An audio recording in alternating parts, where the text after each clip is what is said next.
Sean, do they really have kangaroos in Australia?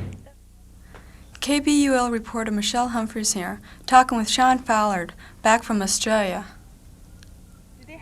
Are their houses modern? Like, do they have little developments? No, they don't have developments out in the country in Australia because, well, most of the houses are really old-fashioned, and a lot of places they still don't have electricity and they use outdoor toilets. Wow. Oh, so their houses aren't as modern? No, and a lot of houses, they're really old-fashioned. They're up on stilts from about 3 to 12 feet high. Really? Why are they? What's that? Those are for the termites, you know. Ew. You said something before about how they get their water. All the houses out in the country, they have drains on the side of their house, you know, up on the roofs of their houses. And when it rains, it comes down, and it goes into this great big tank that's on the side of their house. Oh, and this is their drinking water. Oh, that's neat. Do their blacks and white have same job opportunities? Not really. They treat their Aborigines the way they do their Indians over here. You know, they put them on a reservation, and then that's the way they live. I see. Did you ever visit any of the cities? We lived in the city, and the cities are pretty much like they are here. You know, a lot of people expect it, you know, that they don't have cities, but they do. And another thing about they don't have big department stores over there. They're just coming out with a few big department stores, but mostly they're all little shops, you know, like a little hat shop and a little gun shop and everything. They're pretty, you know, pretty much like here, though. Yeah, what did you say? You were talking about fountains before? About some city? I'd expect the boss to Hoover. How'd you like that? This is Larry Dorr reporting for KBUL. With me today is Keith Oliver and Cindy Shepard, captains of the boys and girls swim team. Keith, how's the boys team? We have a very strong team this year. We have a lot of depth and a lot of underclassmen, and we should be able to win Valley again this year like we did last year. So far we've had 6 swim meets and we've won all of them. Cindy, how do the girls look? Well, we haven't won all 6 of our swim meets, but after an unexpected loss to Hoover, we still are in the finals for the league championship and maybe Valley too. Keith, how do the boys look for next year?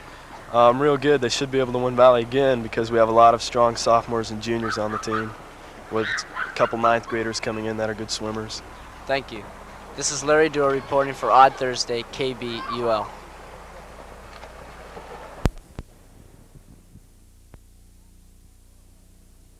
Oh, come on, Gwen. You'll go next year for sure. Look, I'll tell you all about it tomorrow, okay? Okay. Bye.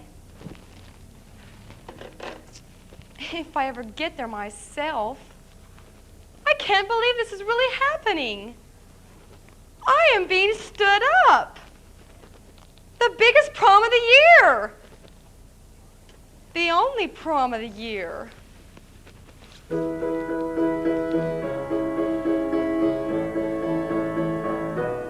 It's been a bad year for proms, my little one. It's been a bad year for proms, but now it's done. Now he has left you for something else. He's left you alone to stand on your own and cry to Bullard's yourself. Drama Class presents a fun spoof of the 50s called Rock and Roll, May 2nd and 3rd at the auditorium of the Northwest Baptist Church on Barstone West. Here Jane Harmon as Betsy Lou gets stood up and dreams Dale Chappell, Scott Saw, and Phil Mueller as our chorus watch her world collapse. His love wasn't real. He broke your heart and tore you apart. Now how does it feel to be alone? Alone on prom night, sitting at home next to your phone. Oh, this can't be prom night.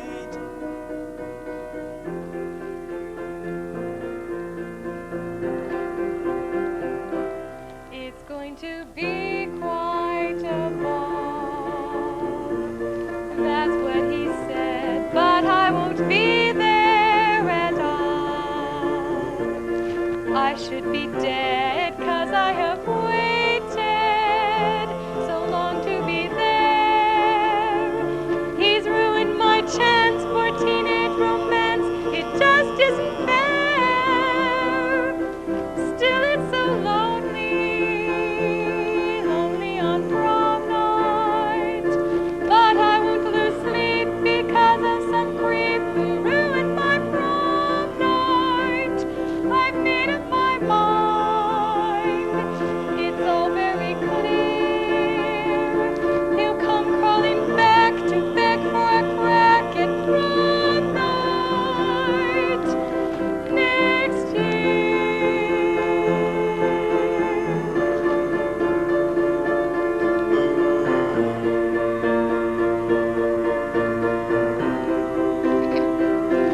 Next year.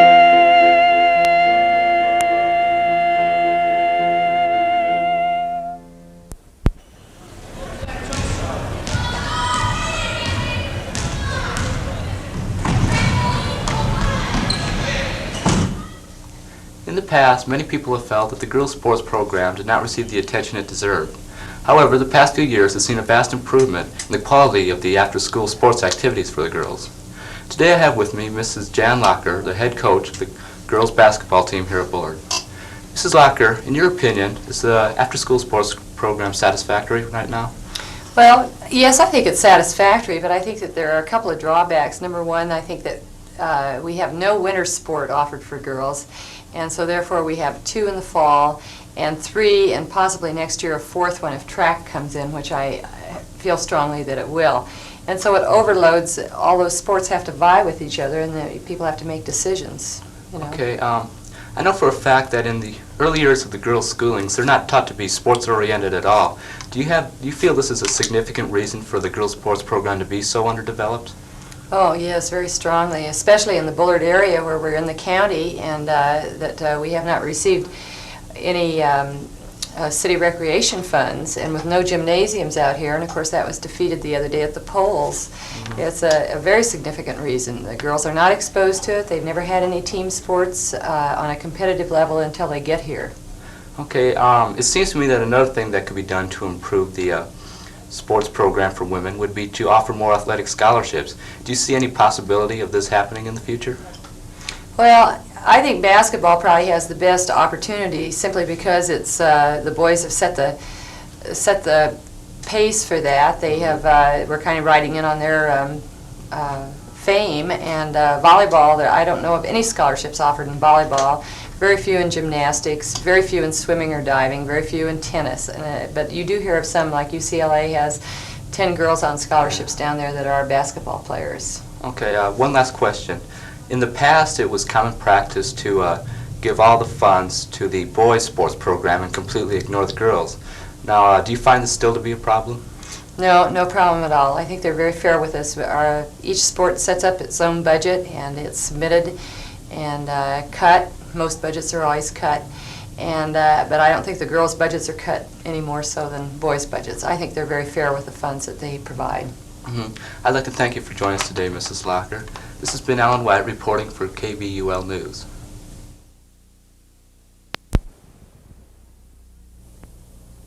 The murder of John F. Kennedy.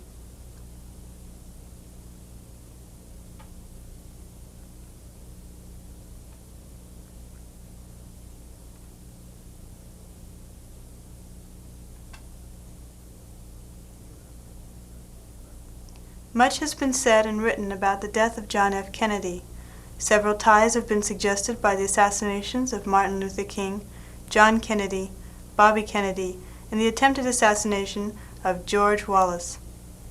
Mr. Jeff Cohen, affiliated with the Assassination Information Bureau, spoke on April 21st to the Bullard High School students about the John F. Kennedy assassination. Mr. Cohen had many interesting things to say. He explained his views on the role Lee Harvey Oswald and the CIA played. Although he does not feel that the CIA was directly involved in these assassinations, he does feel that there is a strong tie somewhere. That one gunman was in on the grassy knoll, which was in front of the Kennedy motorcade. As the car moved up Elm Street, it would have been in front and to the right.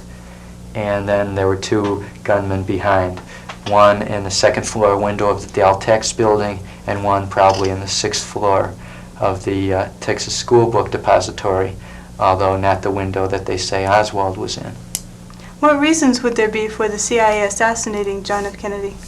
That's a good question. I'm not saying that the CIA did assassinate John Kennedy. I'm saying that it's possible that the gunmen themselves were trained by the CIA as gunmen, not necessarily trained for this mission against Kennedy. And I don't think at all that the CIA as an agency killed John Kennedy, but that there might have been an estranged clique, one that was very contemptuous of Kennedy and saw him as an obstacle to militarily retaking the island of Cuba. And as we know from Watergate, many of the operatives that were motivated to do that conspiracy break-in were motivated by these same goals, the goal of liberating, and that's what they consider it, liberating the island of Cuba. And after all these years, they're still dedicated to that goal, and they're willing to involve themselves in criminal conspiracies if they believe that that will be accomplished. The Watergate operatives were told that before, many of them didn't know exactly what was happening, what they were going to Watergate for. They were told that this would aid in the, quote, liberation, unquote, of Cuba. Oh, well, thank you very much for being with us today here on Odd Thursday. Thank you. This is Beth Scott signing off.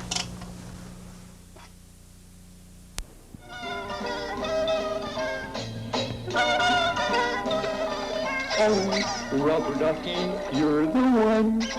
You make bath time lots of fun. Rubber ducky, I'm awfully fond of you. KBUL TV production is varied. Here, the Cooper Junior High School drama class gives us a sample of their puppet show. Rubber ducky, you're my very best friend, it's true.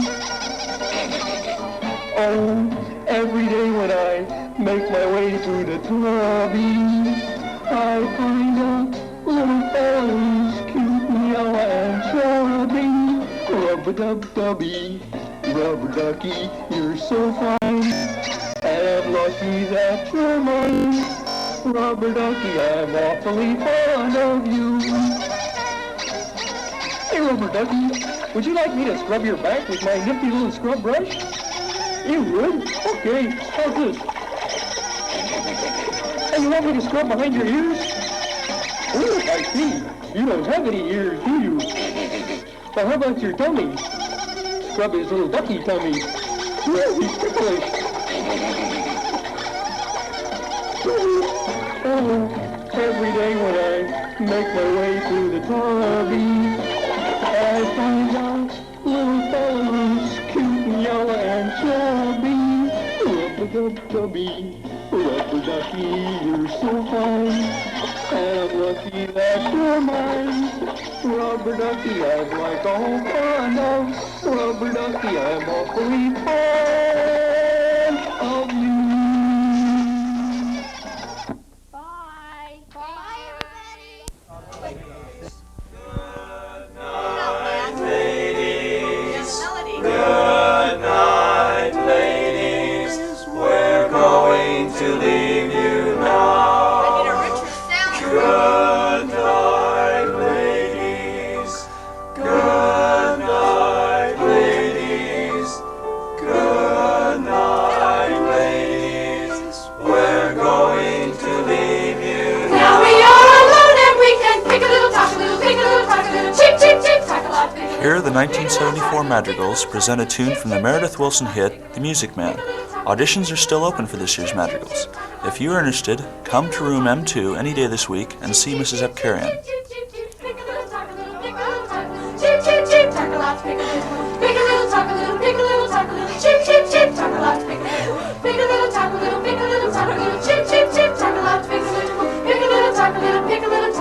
Cheep, cheep, cheep, cheep, cheep,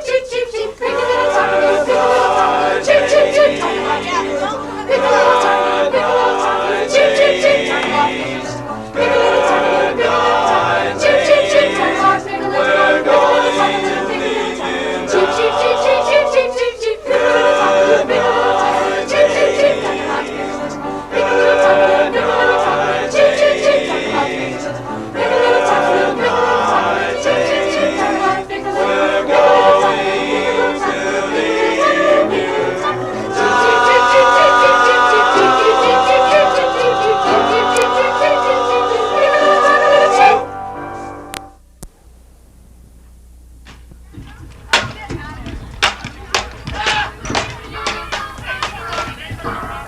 Congratulations to the following girls who have made Letter Girls. Head, Lynn Jagarian, Julie Willis, Lois Mosgrove, Lori Fullerton, Vicki Milgram, Karen Blue, Michelle Barbas, Marilyn Mueller, Corby Martinez. Majorettes. Head, Nancy Berry, Frances Berry, Gigi Geary, Carol Steinhardt, Marie McDougall. Flag Girls. Head, Sue Andrews, Karen Emerson, Lorna Gutnick, Jeannie Hart, Linda Keel, Donnie Alio, Treva Lee, Valerie Florentino, Diane Novak, Melinda Zazzo, Lori Newcomb, Jennifer Wampler.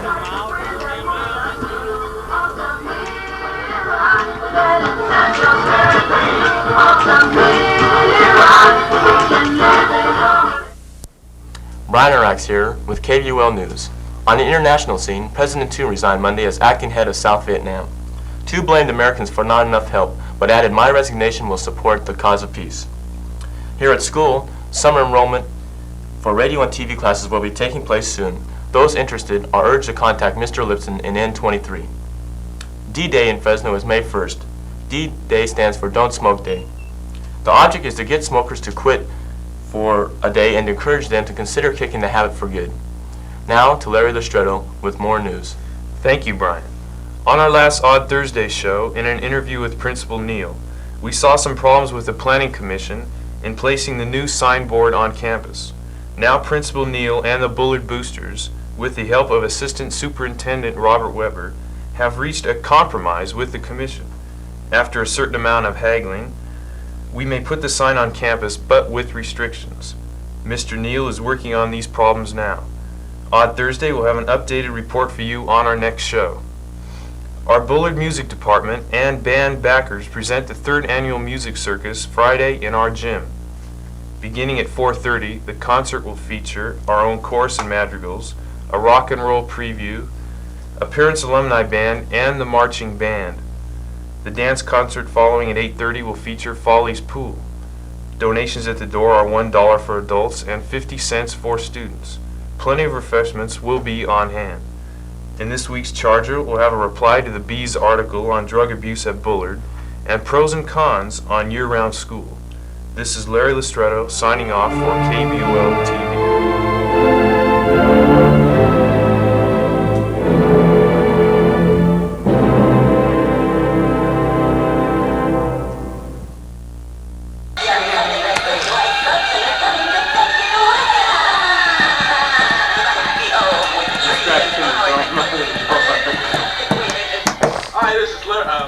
Your favorite GJ? GJ?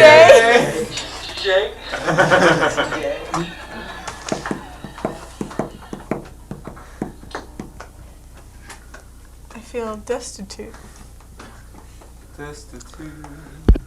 They're coming to take Tim away. They're coming to take Tim away. No one would want him. That's true. Same way with Matt. Oh, he heard it. You saw him take it. No, Alan, they couldn't hear it. Hear what? He heard it.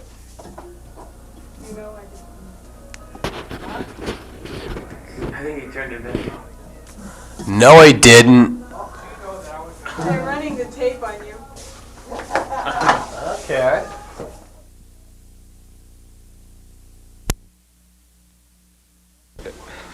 Dashing 1-1. Cleared to land 1-1. Cleared to land runway 36. Runway 36. Separate those aircraft. Get one to brake right and go around. Separate those aircraft. Get those aircraft to brake right and go around. Heading to the same spot. Separate those aircraft. Get those aircraft separated. Dashing 4, brake right and go around. Page back 1-1. Go around. Say again. Go around.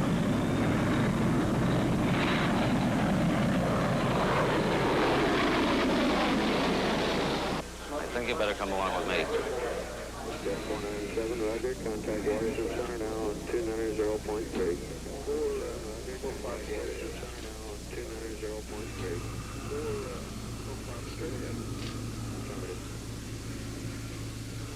A control tower on a routine day. Anywhere. It could have been an office, a campus, a busy highway, a factory assembly line. Anywhere, the actions of one affect the lives of others.